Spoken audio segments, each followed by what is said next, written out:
Alhamdulillah, alhamdulillahilladzi hadana subulus salam wa abhamana bi syari'atin nabiyil karim. Ashhadu an la ilaha illallah wahdahu la syarika lah, zul jalali wal ikram. Wa ashhadu anna sayyidina wa nabiyina Muhammadan abduhu wa rasuluh. Allahumma salli wa sallim wa barik ala sayyidina Muhammad wa ala alihi wa ashabihi wa tabi'in bi ihsani ila yaumiddin. Amma faya ayyuhal ikhwan, usikum wa nafsi bitaqwallah wa ta'atihi la'allakum tuflihun. Qala Allah ta'ala fi kitabihil karim, a'udzu billahi minasy syaithanir rajim. Bismillahirrahmanirrahim. Ya ayyuhallazina amanu taqullaha wa qulu qawlan sadida yuslih lakum a'malakum wa yaghfir lakum dzunubakum wa may yuti'illaha wa rasulahu faqad faza fawzan 'azima. Wa qala ta'ala, ya ayyuhallazina amanu taqullaha haqqa tuqatih wa la tamutunna illa wa antum muslimun. Shadaqallahul azim.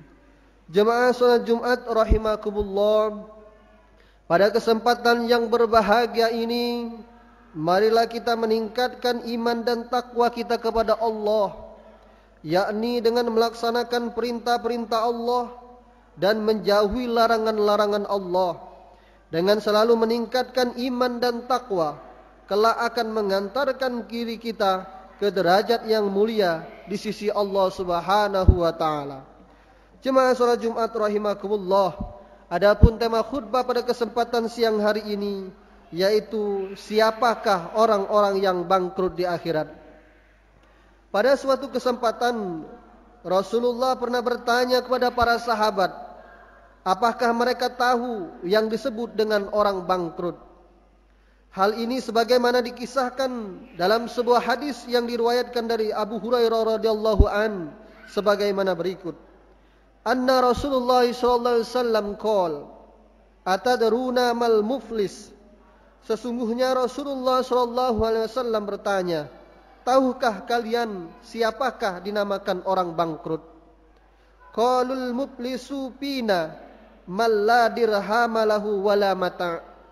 Mereka para sahabat menjawab, orang bangkrut menurut pendapat kami ialah mereka yang tidak mempunyai uang dan tidak pula mempunyai harta benda.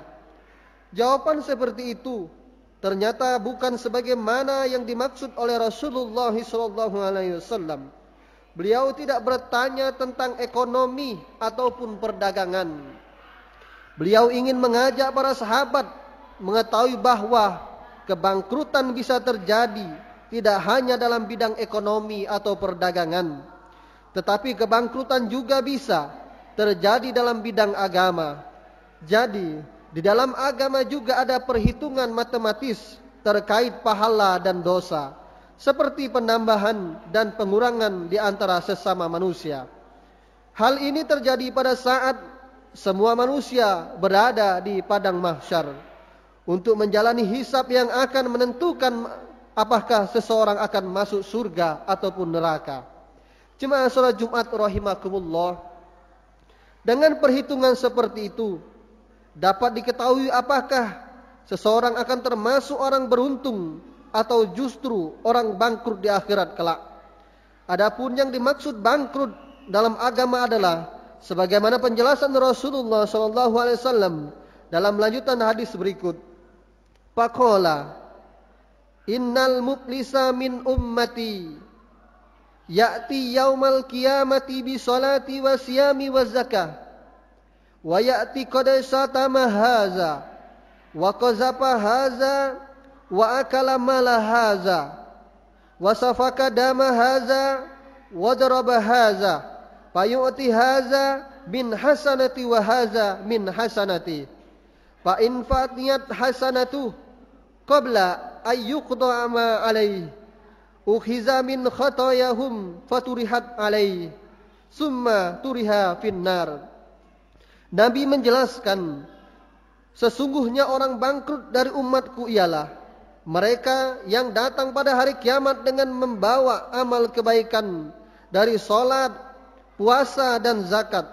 Tetapi mereka dahulu pernah mencaci maki orang lain, menuduh orang lain, memakan harta orang lain, menumpahkan darah orang lain dan memukul orang lain. Maka kepada orang yang mereka salahi itu diberikan pahala amal baik mereka, dan kepada orang lain lagi diberikan pula amal baik mereka. Apabila amal baik mereka telah habis sebelum hutangnya lunas, maka diambillah kesalahan orang yang disalahi itu dan diberikan kepada mereka. Sesudah itu mereka akan dilemparkan ke dalam neraka. Jadi setiap orang dari umat Rasulullah SAW mendapatkan pahala dari ibadah-ibadah yang mereka lakukan semasa hidupnya, seperti sholat, puasa dan zakat. Namun pahala-pahala yang didapat dari ibadah-ibadah wajib itu akan dikonfrontir dengan dosa-dosa sosialnya.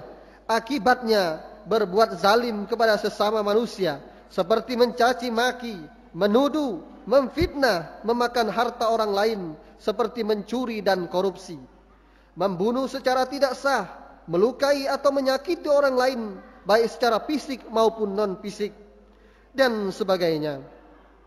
Apabila besarnya dosa-dosa sosial akibat kezaliman yang tidak sebanding dengan kesalehan-kesalehan yang dilakukan karena banyaknya orang yang dizalimi itu, atau tingginya tingkat kezaliman pada orang tertentu, maka dosa-dosa dari orang-orang yang dizalimi akan diberikan kepada orang yang menzalimi hingga mencapai titik impas. Apabila titik impas tidak tercapai, maka Allah Subhanahu wa taala akan melemparkannya kepada orang zalim itu ke neraka. Orang seperti inilah yang disebut dengan orang bangkrut dalam agama, sebagaimana penjelasan Rasulullah dalam hadisnya. Jemaah salat Jumat rahimakumullah. Kezaliman manusia terhadap manusia lainnya pada dasarnya merupakan urusan manusia karena termasuk wilayah muamalah. Namun demikian, Allah tidak membiarkan hingga pihak yang melakukan kezaliman menyelesaikan masalahnya, misalnya dengan tertentu atau dengan meminta maaf kepada pihak yang dizalimi semasa hidupnya. Apabila hal ini tidak dilakukan hingga masing-masing meninggal dunia, maka Allah akan memperhitungkan di akhirat kelak. Jadi melakukan kezaliman terhadap sesama manusia bukanlah persoalan sepele, karena urusan bisa sampai ke akhirat. Allah memang memperhatikan dan memperhitungkan setiap kezaliman seperti itu. Sebagaimana juga disebutkan dalam sebuah hadis marfu yang diriwayatkan oleh Anas bin Malik radhiyallahu an sebagai berikut. Wa amma zulmal ladzi la yatrukuhullah fazulumal ibada ba'dihim ba' hatta yudabbirul li ba'dihim mim ba'.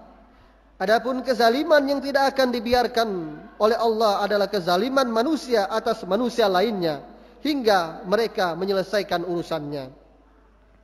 Oleh karena itu, siapapun hendaknya bersikap hati-hati kepada orang lain dengan menjaga lisan, tangan dan anggota badan lainnya agar terhindar dari dosa-dosa sosial akibat berbuat kezaliman kepada mereka.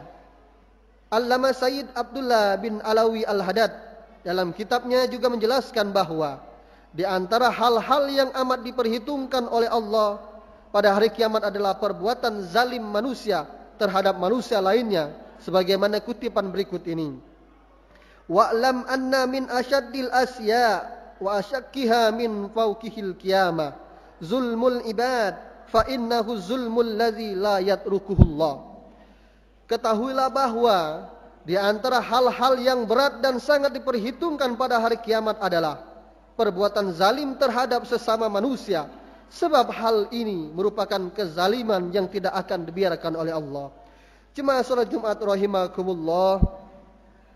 Oleh karena itu, apabila kita benar-benar sayang pada diri kita sendiri, maka hal-hal yang harus kita lakukan dalam rangka mencegah kebangkrutan amal adalah dengan menjaga agar pahala dari ibadah-ibadah kita lakukan tidak ludes oleh dosa-dosa sosial akibat kezaliman-kezaliman yang kita lakukan kepada orang lain.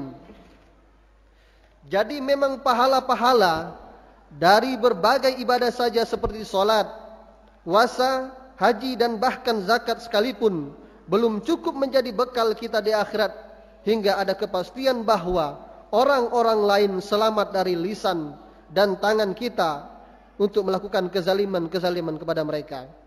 Selain itu, di era keterbukaan dan era media sosial seperti sekarang ini, kewaspadaan harus semakin ditingkatkan. Karena kalau kita sampai lengah, maka kita akan sangat mudah memproduksi dosa lewat HP kita. Seperti memproduksi dosa dengan menebar kebencian, menebar berita hoax, serta memfitnah dan mengadu domba. Mudah-mudahan kita semua senantiasa diberikan kekuatan oleh Allah untuk mampu menjaga lisan, tangan dan anggota tubuh kita lainnya dari melakukan perbuatan-perbuatan yang menzalimi sesama manusia, seperti menyakiti orang lain, mencaci maki, memfitnah dan menuduh tanpa bukti, mengambil hak orang lain seperti mencuri dan korupsi, membunuh secara tidak sah, menyakiti secara fisik dan sebagainya. Dengan cara ini semoga kita semua selamat dari predikat orang-orang bangkrut di akhirat. Amin. Amin ya rabbal alamin. Ja'alallahu wa iyyakum minal faizinal aminin wa adkhalana wa iyyakum fi zumrati ibadil mu'minin. A'udzu billahi minasy syaithanir rajim.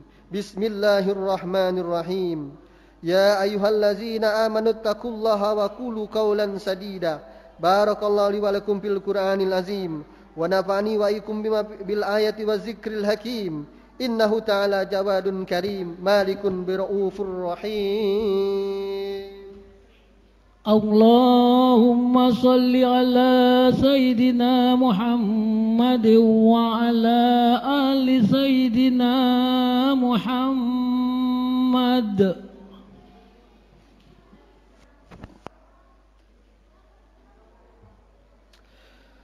Alhamdulillah. Alhamdulillahilladzi amarna bil ittihadi wal intisami bihablillahil matin. Ashhadu an la ilaha illallah wahdahu la syarika lah. Iyyahu na'buduhu wa iyyahu nasta'in. Wa ashhadu anna Muhammadan 'abduhu wa rasuluhu al-mab'uus rahmatan lil 'alamin. Allahumma salli ala sayyidina Muhammad wa ala alihi wa ashabihi ajmain. Ibadallah, ittaqullaha mastata'tum wasari'u ila maghfirati rabbil alamin. Inna Allaha wa malaikatahu yusalluna 'alan nabi. Ya ayyuhallazina amanu sallu 'alaihi wa sallimu taslima. Allahumma salli wa sallim wa barik ala Muhammad wa ala alihi wa ashabihi wa qarabatihi wa azwajihi wa zuriyatihi ajma'in. Allahumma asli jami'a ulatal muslimin wa ansuril islam al muslimin wa ahlikil kafarata wal musyrikin wa ahli kalimatika ila yaumiddin. Allahumma ufir lil muslimina wal muslimat wal mu'minina wal mu'minat al-ahya'i minhum wal amwat innaka qaribun mujibud da'wat wa ya qadiyal hajat. Allahumma aftah bainana wa baina qaumina bil haqqi wa anta khairul fatihin. Rabbana atina fid dunya hasanah wa fil akhirati hasanatan wa qina azabannar. Ibadallah, inna Allaha ya'murukum bil 'adli wal ihsan wa ita'i dzil qurba wa yanha 'anil fahsya'i wal munkari wal baghi ya'izukum la'allakum tadhakkarun. Fadhkurullahal azim yazkurkum wad'u yastajib lakum wa la dzikrullahi akbar.